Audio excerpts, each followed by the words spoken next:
Bonjour et bienvenue dans cette nouvelle vidéo. Dans cette nouvelle vidéo, vous allez découvrir comment j'ai réalisé cette nouvelle œuvre qui est basée principalement sur des couleurs chaudes et sur un jeu de transparence entre elles. Alors pour commencer, j'ai créé du relief avec de la résine acrylique fine et un couteau à peindre. J'ai passé cette étape car vous la retrouvez dans d'autres vidéos et je trouvais inutile de la filmer à nouveau.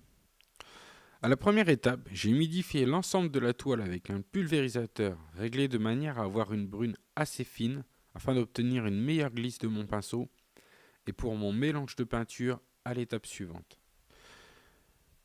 J'ai donc ensuite appliqué de la peinture jaune dans le centre de la toile, puis je l'ai étalée sur le côté.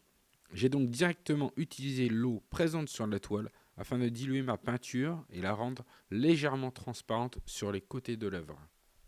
J'ai ensuite ajouté un peu de bleu clair directement sur la toile, qui mélangé au jaune déjà présent devient un vert très clair.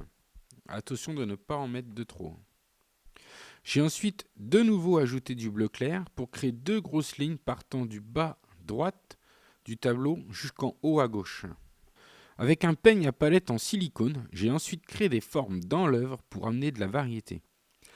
Je l'ai utilisé pour enlever la peinture et faire apparaître le blanc du fond qui est présent sous la peinture.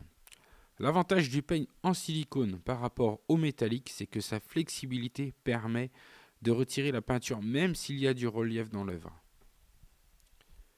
J'ai ensuite laissé sécher l'ensemble. À l'étape suivante, j'ai mélangé du rouge avec de l'eau afin d'obtenir une peinture légèrement transparente. Je l'ai ensuite appliqué à certains endroits sur la toile, notamment sur les formes créées précédemment avec les peignes en silicone. Ainsi, on voit toujours le blanc à travers la peinture rouge. J'ai ensuite laissé sécher l'ensemble. À l'étape suivante, j'ai pris un morceau de papier bulle qui sert pour l'emballage des œuvres et j'ai utilisé un pinceau pour le peindre en noir. Ensuite, je l'ai appliqué sur la toile à certains endroits. Cela crée des formes circulaires et en n'appuyant pas de manière identique sur tout le papier bulle, cela va créer des motifs différents les uns des autres, ce qui amènera de la variété dans l'œuvre. À l'étape suivante, j'ai ajouté un peu de bombe de peinture violette dans le centre du tableau, de façon légère afin que l'on puisse encore voir à travers. Puis j'ai ajouté de nouveau quelques motifs supplémentaires avec le papier bulle. J'ai ensuite utilisé un couteau à peindre et mon mélange de peinture rouge pour ajouter des éléments, tout ceci dans le but d'amener un peu de vie et de variété à l'ensemble.